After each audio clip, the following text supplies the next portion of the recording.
about the most common billing mistakes today. So we brought in our A team. We have Allie Ferrara, who is our billing manager. We have Denise Muncie, who's the CEO of Meg Business Management. And we have Jennifer Schneiders, who is the owner of Outbound Physical Therapy, a practice in Missouri. So the things we're going to cover, along with the 5 most common billing mistakes, are also how to look at your own billing performance and analyze your own billing performance. We have a couple of signups that we're going to post up today. One is just our Contact Us form. And if you have any questions or want to learn more about Meg Academy or Meg Billing, please use that Contact Us form and we'll get back to you. And we also have the billing analysis link. And that, if you sign up for that, we will come in and do a free billing analysis and look at your billing performance. Allie, I know you've done a number of those so far and have given a lot of good feedback. And, listen, if things are going well and you're doing great with your billing, we'll also let you know that too. So it's kind of like a good way to kind of self-assess and look where you're at in terms of your billing performance. So I want to get started. First of all, Jennifer, thank you for joining us today, taking time out of your busy schedule. I want to start by talking a little bit about your practice and tell us a little bit about kind of the landscape now, and then we'll dig in a little bit about where you were kind of pre-Meg and what things look like before Meg. So I am a single location private practice in central Missouri.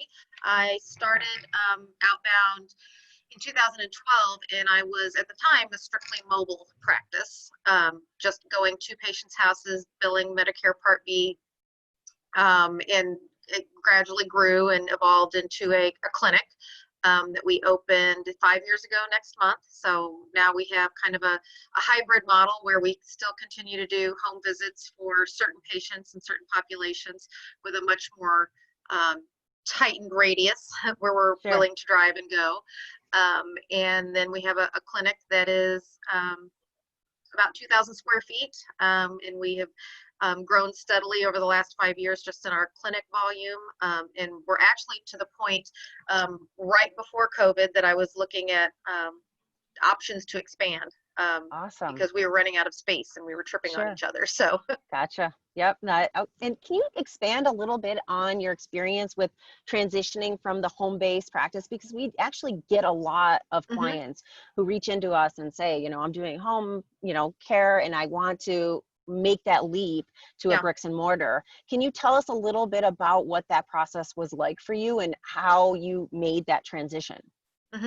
I made that transition because I had met Brian at a private practice conference, probably a year and a half into my my business, and he was talking about the statistics for just how many parking spaces one needed for a brick and mortar clinic, and what that would look like to be successful. And I approached him afterwards and said, this was really fascinating, but I don't have a building. So, what do I need to be aware of? Right. Where do I start? And I had at the time just hired another therapist to work with me because I was not getting patients in as frequently as they needed to get in because of all the driving around I was doing. And then she and I had pretty much gotten to the point where we were both to capacity. And then we were getting a different demographic of patients where we needed equipment. We needed some modalities. We needed a home base. Right. My office, my business office and my billing office was in my kids' playroom at the time. And so I was explaining all of this to Brian, and he said, "You're doing exactly what I did, and it has to stop." Yeah, that's true. He does have that connection. Doing pretty well. Yes. But I think you've probably experienced this, and I don't want to get too far off topic because I know our topic is billing today, but you kind of cap out of what your capacity is. You're stunted in terms of your growth, and you can't scale up as much as if you have a physical location. And I just want to, let people know we do, again, deal with a lot of people who are in this particular situation. And that's why we've developed the Startup Accelerator program within Meg Academy that helps walk people through, okay, what do I need to consider? Should I open bricks and mortar versus, home, keep going with the home health. Right. So there are definitely support that we can provide. So again, if you have questions, please feel free to reach out. But getting Yeah, back and I've on always track. had, a pretty good ability to connect with those clients of yours too that are looking at it. Yes. And, I'm always happy to talk to them on the Yes. phone and kind of share my experience. And Yes. Yeah, and we appreciate it's easier that. with a phone call. Emailing, it's a lot of Yeah. typing. It's a long story. Sure, But yeah, I'm always absolutely. happy to kind of, share my Yes. experience with whoever is looking at doing something similar. Yes, you've been great about that, so I appreciate that. Can you tell us a little bit about your experience, with pre-Meg, let's talk about, in terms of some of the billing problems that you were experiencing? Yeah, I feel like I've been through every scenario that one could have in a relatively short private practice career. The first billing company that I hired was an established medical billing business, and they handled a lot of orthopedic surgeon practices across the country, but they were local here in my community, and so I wanted to use someone local because I was, trying to do what I would do as a business owner. That was right when PQRS started, and that was kind of not just specific to physical therapy. There was some reporting for other disciplines, but I had to learn PQRS, and then I had to train my billers what it was, how to do it, and so it was very time consuming, and it wasn't. They weren't getting it right. And if you weren't reporting things, you weren't getting paid, and it ended up not working out because I felt like I was having to do a lot of their work, and I was paying them to do it. The person assigned to my account was wonderful, and she and I had a great working relationship, but they just didn't know what they didn't know, and I didn't have time to teach them. Right. So I decided to move away from them, and in moving away from them, that required, because part of their platform, I used their software for my medical record. But moving away from them means that I needed to come up with a different EMR. So in my looking for a new EMR, I came across the one that I landed on and was talked into by that owner doing my billing myself. He said, "Oh, you can do this yourself. This is billing software, scheduling software, and electronic medical record, and you really can't do it yourself." So I taught myself how to do billing, and it was probably in hindsight one of the more, a good lesson to learn, because now I at least know what someone else needs to know and what they need to be doing. But I couldn't keep up with, I could send the claims out whenever I had a minute down in my kids' playroom to fire them off. But I had no idea what I was doing when I was trying to post them, or if something needed to be refiled or sent off, or I was doing all of that myself, and driving around seeing patients. I didn't even have an office with, I had more drive time in the day than I did patient care time. So I just got behind. I mean, if I got paid, great, but if something didn't get paid, it just got put to the bottom of the pile. So I knew in the back of my mind I was losing money or missing out on money. So that probably went on for a year and a half. And then I connected with another person who was had historically done billing for rehab agencies and speech therapy. So I utilized them for a little while, and it was fine. But then they wanted to get out of the billing part of their consulting practice. So I was basically fired. I was forced out. Forced to make a decision. So I had to come up with an alternative pretty quickly. I mean, it was, I got less than 2 weeks notice. And so then another private practice owner that I had gotten to know just through the association suggested that I get on board with the people that did their billing. And at the time, I think they were a 4 or 5 clinic operation. And so I knew that these people would know what they were doing and were competent. My biggest problem was I was a teeny tiny fish in their great big sea. And so I knew I was not getting the attention to my account that I needed. I knew claims weren't being sent out every day. If I had a question, I didn't have access to my software. I didn't have access to reports. I was at their mercy, and I got no communication if I had a question or a problem. And so that's the situation that was going on when I opened the physical clinic. Sure. And the only reason I didn't move away from them at that time with opening the clinic was that I would have had to change my EMR at the same time. And that Yeah. was just way more than I could handle at Too once. too much. Too much at Yeah. once. So it was a year after I opened the clinic that things were settled, and I had talked to Brian, and I had known that I was eventually going to move over to Meg doing my billing, and it was just Right. better timing 4 years ago Perfect. now. So. Okay. So what has been your experience so far with Meg? Now I know you've been with us for, you're the face of Meg Billing. You may have seen Jennifer as the testimonial, but you've been with us for over 4 years now. So can you tell us a little bit about your experience and what things that you have found beneficial since joining the Meg family? The most remarkable difference that I noticed immediately was how much I didn't know wasn't happening. It was obvious from the very beginning that so many things should have been happening with the services that I was contracting with that weren't happening. It was one of those situations where you didn't know how bad it was until it was better. Sure. Just having the communication, just knowing here's what you need to be looking for. Here is how we're going to handle your money, and then we're basically going to handle your money as if it's our own. And just knowing that was just a weight off my shoulders, knowing that somebody else cared about my revenue just as much as I did, and that they were going to devote their day to doing what was going to basically pay my staff.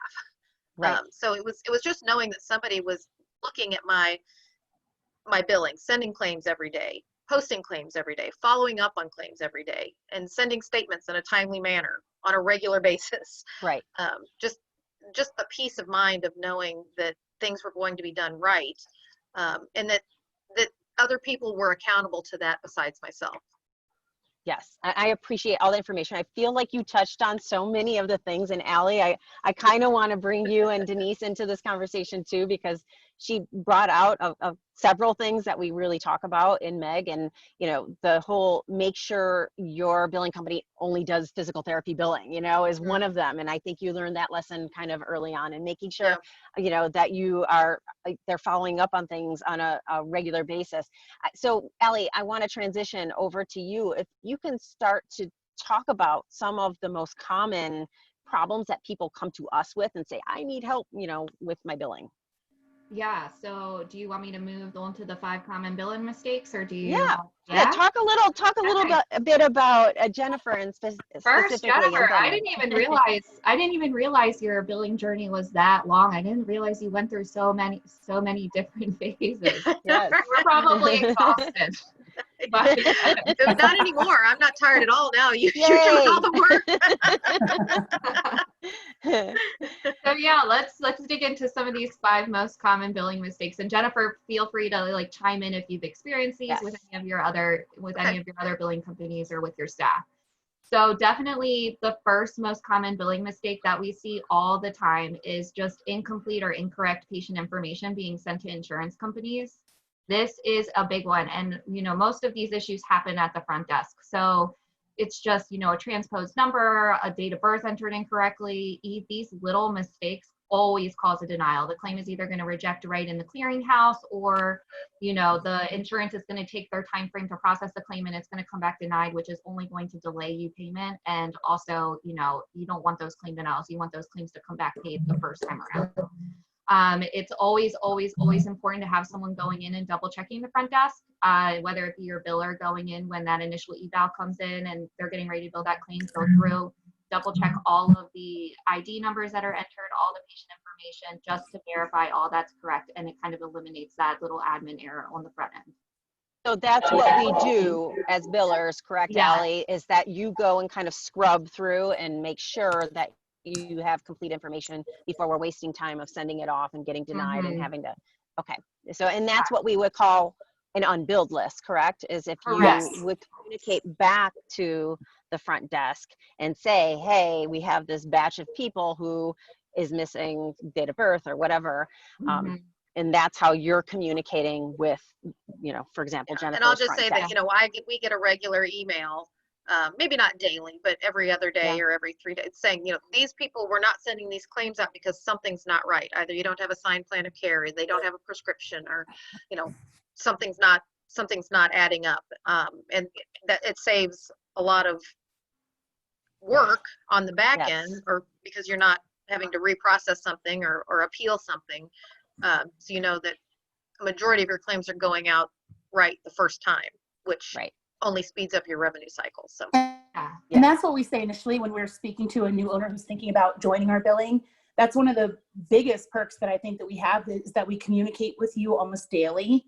Not to be an interference, but we partner with you. So your money is as important to you as it is to us. So what Allie kind of touched on is that we don't want to delay any payment, especially after a small clerical error that could kick that claim back. And then it could be a couple another days or a couple weeks to get that claim paid. So yes, we will do the scrubbing and then the unbilled list on a daily basis. Yeah, and I will say from an education standpoint, from the Meg Academy side of things, we make sure that our front desk training is all encompassing of this information, of this training. And part of that kind of filters through to the billing side of things. Is I know we're in development of working on doing some webinars for our billing clients, so that they get some of the training that we provide in Meg Academy, and it filters over to our billing clients as well. So that is in the works, in terms of development. Okay, billing mistake 2. Billing mistake 2. So billing the incorrect insurance. So this happens frequently, especially now you have all of these third-party administrators that are handling some of the claims for these bigger commercial insurance carriers. Like, I know all of you are probably familiar with ASH for Cigna. Sometimes the Cigna claims for other states go through RPN. It's always very, very important that when you're calling to verify benefits, you are verifying where that claim needs to be sent to. The information is also on the back of the card, but you also want to be wary about that too, because if you do have a Cigna patient come in, the back of the card is going to say to send the claim to Cigna, where you need to send it to the third-party administrator for physical therapy.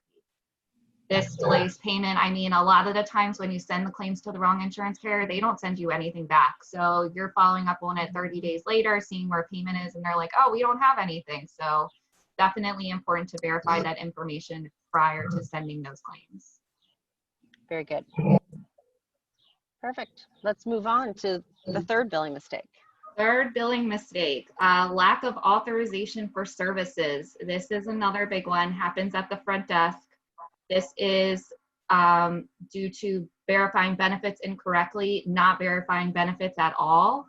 This is one of the things we're always on the lookout for. When we see that patient come in for the initial evaluation, we're going to that verification of benefits, and if it's not scanned in, we're requesting one right then and there, so we can see if authorization is required. A lot of these insurance companies that require authorization, they don't backdate. So if you don't request authorization in time and you bill that claim, it denies, there's no hope for payment, and that's loss of revenue. You can't bill the patient for that service at all. The patient paid a copay for that data service. You have to refund the patient that copay. It just turns into a big mess. Yeah, and I think part of it has to do with training on how to properly do a verification of benefits, rather than just saying, oh, call and see what's covered and what's not covered. We have a very specific form we follow, and make sure that we highlight what absolutely must be gotten in terms of information, so that our billing team can do their job well, and there's not a disconnect in this process. So very good. Billing mistake 4. Billing mistake 4. So now we're going to move into more away from the front desk and more so things that happen from the actual billing team. So the next mistake is duplicate billing. So this happens a lot of the time. Sometimes clearinghouses have issues and they send claims through twice. Another thing I frequently see is you have someone who's doing your billing. They don't call and follow up on claims. If they don't get a payment within 30 days, they're just going to set that claim to rebill and send it again and be like, oh, they must not have gotten it. No, a lot of times there's an error with the claim that caused it to deny, and you have to send a corrected claim. So you sending these claims over and over again you're just going to keep getting duplicate billing denials over and over again before you correct the issue. Good. And I think can you help establish, just for a frame of reference, and I know we kind of talked about this a little bit on the last Zoom meeting, but that billing structure that you have that allows for every person to have their responsibility, can you tell us a little bit more about what those billing teams look like? Oh yeah, so you mean like the ACO, the billing officer? Yes. Okay.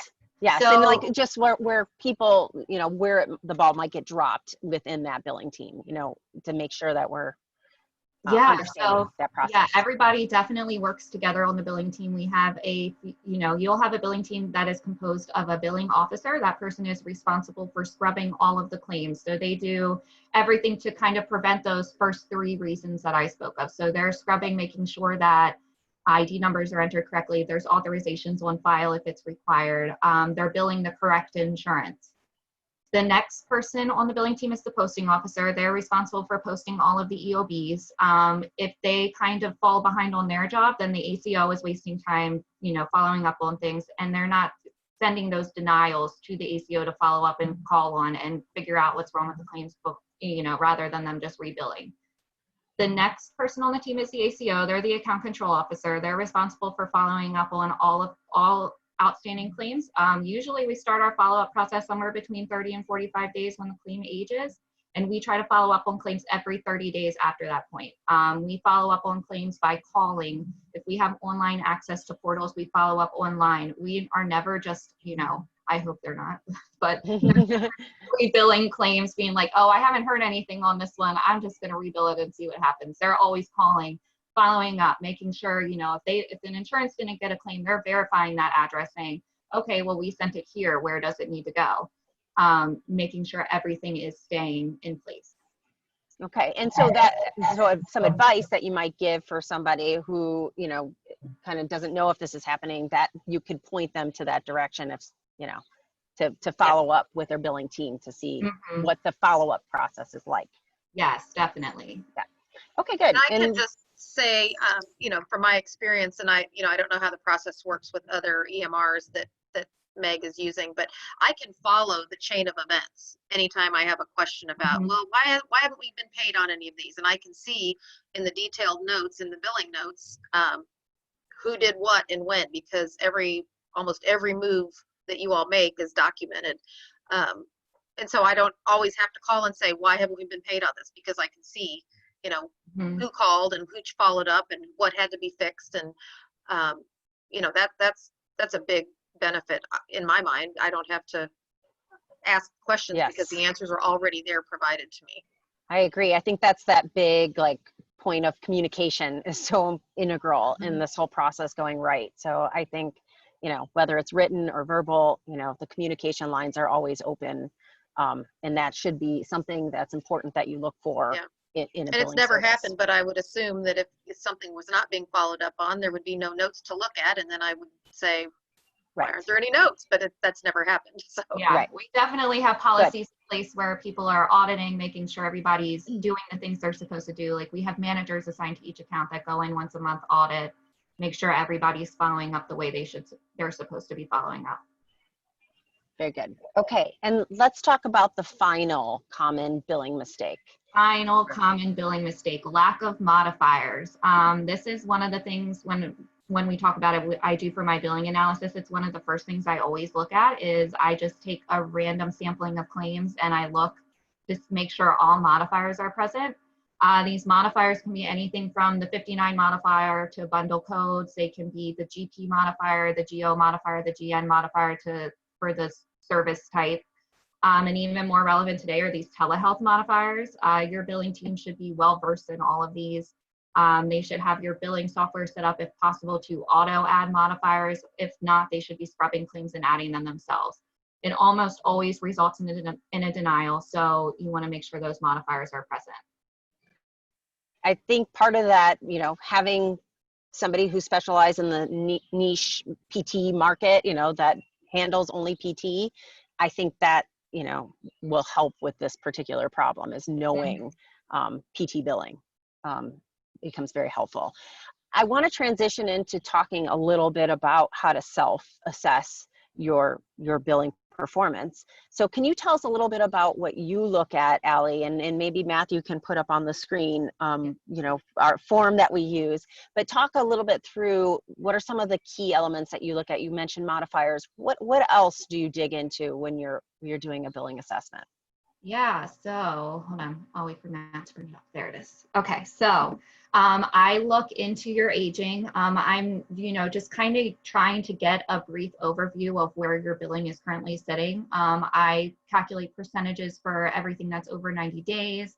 And basically what I'm looking at is seeing what percentage of your AR is over 90 days. If it is over 15%, or do you have any special scenarios? So I'm looking to see if you have a lot of workers' comp cases, maybe a lot of patient balances outstanding, anything to kind of signify if there's an issue going on or if there's a reason for that. Next, what I'm doing is I go into accounts and I just look at the notes for follow-up. I make sure that accounts over 45 days old are noted at least every 30 days with some kind of follow-up. I'm also looking to see what actions are being taken for follow-up. Is your billing team calling the insurance companies? Are they just rebilling claims? Are they, you know, are there no notes at all? And I just see a ton of stuff going on the back end, like claims rebuild.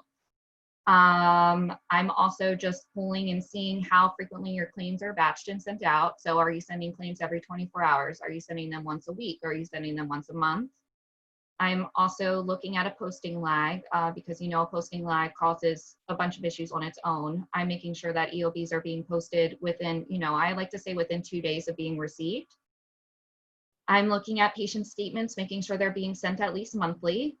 I am running adjustment reports. A lot of times now we have this great thing, it's called electronic posting, but it's not perfect. So I see a lot of clinics that are just posting electronically and denials are being adjusted off in error, so they're not being worked. So I'm trying to see if I can catch any of that.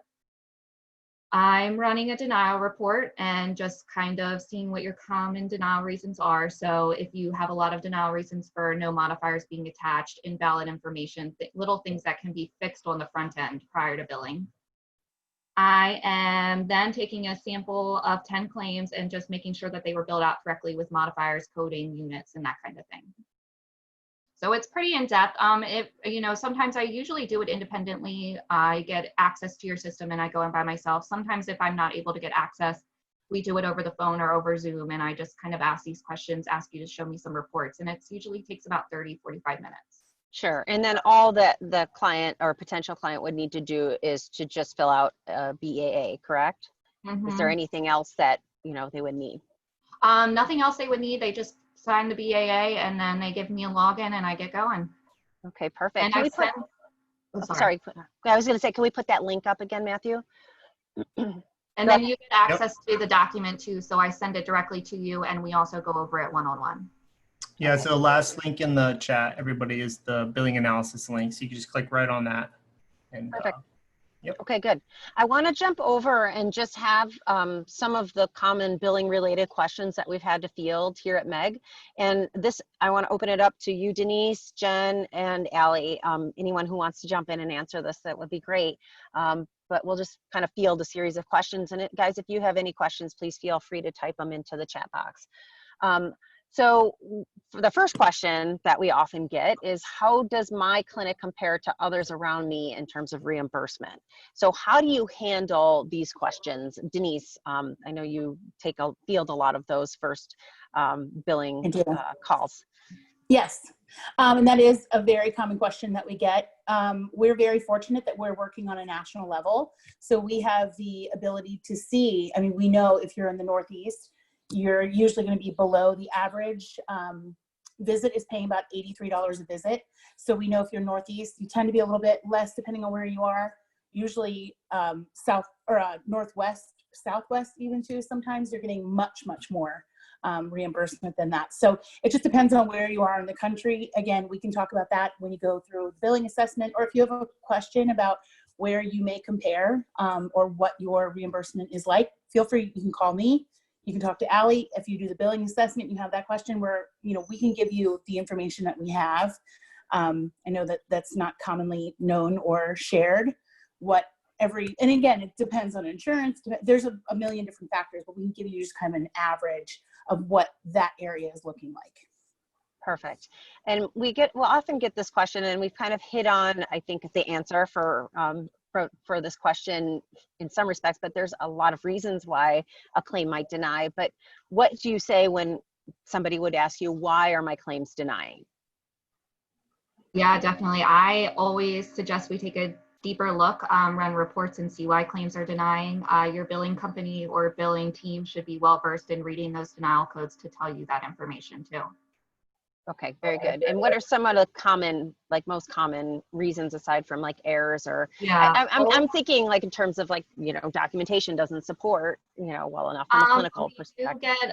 We get a lot of, especially with the 59 modifier, a lot of denials requesting medical records. Honestly, the most common denial reason we probably see is a CO16. It just means missing information. They're pretty vague most of the time. So Sure. Yeah. It's a little bit of guesswork. yeah. Okay, good. Okay, good. Can I bill a patient for denied services? Only if it denies in a way that leaves the patient responsible. So you'll see on your EOB, it will come over and it will say claim denied, and it will have a PR reason code. PR reason code means that it's patient responsibility. If it comes over with a CO reason code, that means it's contractual obligation. That means you have to write it off as a provider. Okay, good. All right. How does my front desk know what to collect from a patient in terms of copays, deductibles, coinsurance? And also, in terms of keeping a credit card on file, can you do that? Is that as long as you can do so in a HIPAA compliant way? They definitely have a lot of softwares that have the capabilities to do that. For as far as collecting from the front desk, I always suggest, especially like co-insurances, and especially in the beginning year for deductibles, you estimate how much that patient is going to owe beforehand so they can pay you at the front desk when they're coming in for their services. A lot of times, especially deductible time, those patients have like $4,000 deductibles. And it is so much harder to collect from that patient after the fact than it is when they're right there in front of you. And just a little disclaimer, they have the right to say, I want to wait until my EOB. They do have the right to say no. Yeah, they do have the right to say no for coinsurance and deductibles, but definitely offer some sort of payment plan, even if they're paying you $50 every time they come in to pay towards their deductible. Just make sure you're clear in stating that this is just, to go towards a deductible. You still might receive a bill at the end of treatment. Yeah, and the way that we do this and the way we train on this is to say, listen, we're doing this from the patient advocate standpoint. We don't want you to have a $4,000 bill at the end or a big bill at the end. We want you to be able to chip away at this as time goes on, so you're not stuck with a big lump sum of money you have to come up with at one time. So again, the way that it's communicated, is part of the training that you need to do at the front desk end of things. I was just going to throw in that's a practice that we use here in my clinic. And, I think that the coaching that I have received from not just Meg Academy, but from Meg Billing, that has helped us put it in a perspective that a patient can appreciate. Yes. If you would like to, not required to, because I've been to providers where they say, well, we require that you pay this. And I say, well, you can't require it. Yeah. Because I happen to know what I'm talking about. But if you put it to the patient as, if you'd like to chip away at this so you're not getting one big bill all at once, we were happy to do that for you. And most patients take us up on it, which is really helpful for our bottom line during the first 3 months of the year, because, we all know that it takes insurances weeks sometimes to make any payment. And when it's all patient responsibility at the beginning of the year, you need as much revenue as you can get. So absolutely, that's good insight. Thank you, Jennifer. I appreciate that. Okay, another question: how often should claims be billed? Well, I always suggest daily. At least once every 24 hours, you clear out the claims and you send them out to insurance companies. That's what we do. And if for some reason something can't be billed, we send it to the office and say, hey, this claim can't be billed because we're missing an authorization or we're missing a prescription. Okay, good. And how often should EOBs be posted? EOBs should be posted at least within 48 hours, 2 business days of being received. That way, patient statements are always up to date. That way, if a patient's coming in for a visit, that balance is up to date so the front desk can collect. And that way, denials can be received and worked in a timely manner too. Okay, good. And I have a question for Jennifer, and we were chatting about this a little bit before we hopped on the Zoom chat, but how do you explain to your clinicians if you get any pushback saying, well, why do I have to get my documentation done? We're eventually going to get paid for it anyway. Why do I have to get it done in a timely manner? Why do I have to do it by end of day or by 9 o'clock the next morning, depending on what your policy is? Why do we have to have policy on that? Well, there's lots of reasons that it should be done. Agreed. I think most therapists don't have a conceptual understanding of how billing works. Yes. You know, no one in PT school connects the dots and says your paycheck is a direct result of billing being entered into the EMR and then sent out and processed and claimed. They don't know what happens. They know that they put charges in and they get a paycheck every 2 weeks or every month. So exactly, you have to, part of their training needs to include quite a bit about billing, I think, so they understand that there is a revenue cycle, and yes, anything that gets paid for in a clinic is a result of seeing patients. And if the bill isn't sent or the claim isn't sent, then the rest of it just falls apart. I have the conversation with my staff because I'm a small one clinic, 3 therapists, 2 full-time PTs, and a PTA plus myself.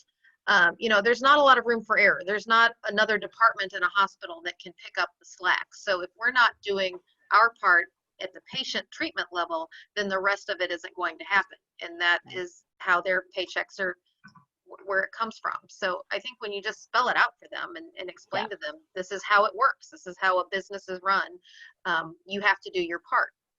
Yeah, there's also the component of authorizations. And if you don't finalize a note and send out the claim, then it's not deducting a visit. You can't keep an accurate count of how many visits a patient's had, whether you're looking at staying within a plan of care or staying within a certain number of authorized visits, or knowing what the previous therapist did with your patient. So there's all sorts of reasons that it needs to happen on a daily basis. And billing is obviously a very important one, but there's also the authorization and the count, keeping track of, because there's so few patients that you're not having to have some idea where you are in the scheme of treatment visits. So totally agree. And I think those are really excellent points. And I think, having a policy, and that's why policy, your P&P manual, is so important to have that very spelled out for your people. We have to know the rules of the road, and providing the training as to the why behind it will help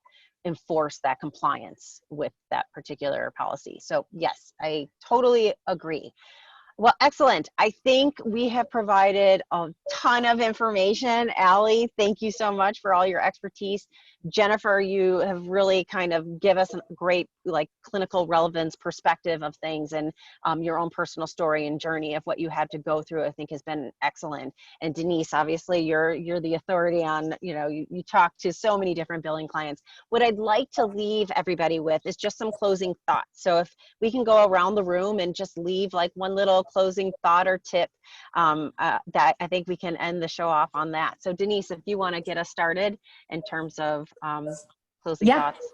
I was going to suggest too, if anyone has a question for Allie, myself, Jennifer, please type it in the box so we can get you an answer to that today. But my closing thoughts would be, again, we have this great, phenomenal billing service with Allie at the helm of it. We would love to earn your business. But again, if you are interested in just getting that billing assessment and we can just verify that things are going well, or whatever you need from us, we're here to help. And that's why we offer that service. But looking over your billing, and again, making sure that it is at the forefront of your business, because you mentioned as well, Jennifer, the money coming in is a direct reflection of the work being done. And unfortunately, it is set up in that scenario is that you have to get paid, and you have to fight usually for every dollar and dime that is owed to you, because you're giving great care. You're giving great service, so you should be paid in the same respect. So whatever we can do to help you see more of that paycheck, we're willing to do it and work with you. Perfect. Thank you, Denise. Allie. Sure. Can I chime in? Oh, yes, Matthew. Yeah, I did have a question for Allie, and maybe you could add this to your closing notes. I know a lot of the owners are concerned about the transitional period or the rollout period when they go to a billing company. Can you talk just in your closing notes? Oh, that's good, Matt. A little bit about what, just get that stress out the window, Is it a monthly, a whole month process? Does it take a week? So we usually recommend about 3 to 4 weeks for our rollout process. We have an implementation director actually. So she reaches, once you sign your contract, she reaches out to you right away, literally within the day, and starts gathering all the information she possibly can from you. She has weekly meetings with you to go over everything that we look for as a billing company, like, making sure you scan in insurance cards, do verification of benefits. She also goes over like our EOB posting process, how you can get us EOB. So it's kind of a weekly thing, and you have like a checklist to go through. Like, this is completed. Okay, we can move on to the next thing. So it's definitely very structured.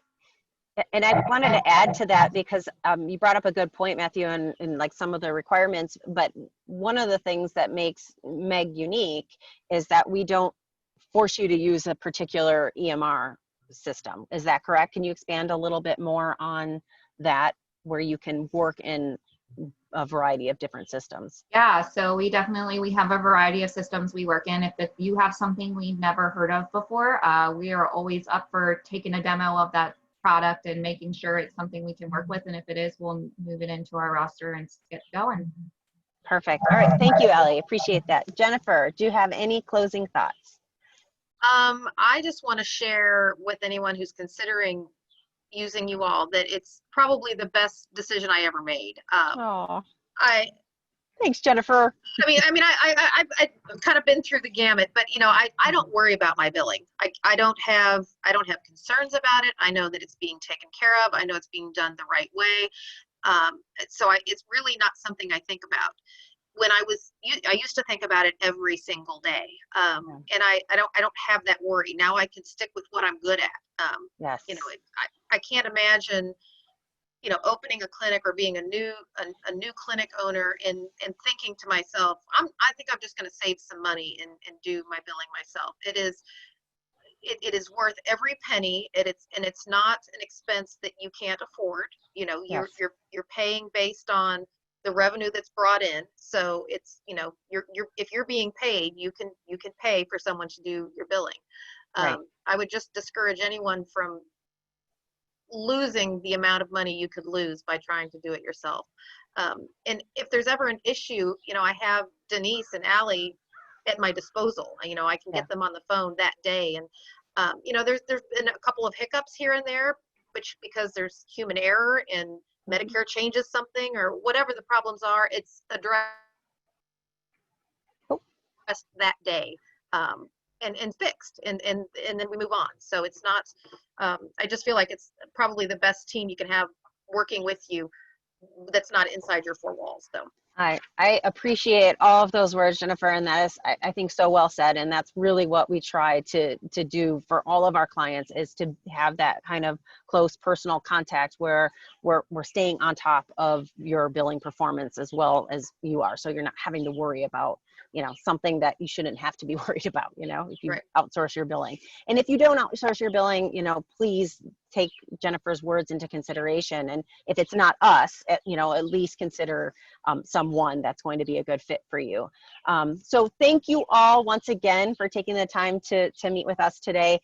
We really appreciate any and all feedback that you can provide for us. Jennifer, thank you again for taking time out of your day to share your expertise and your experience. Thanks, everybody. Have a great day.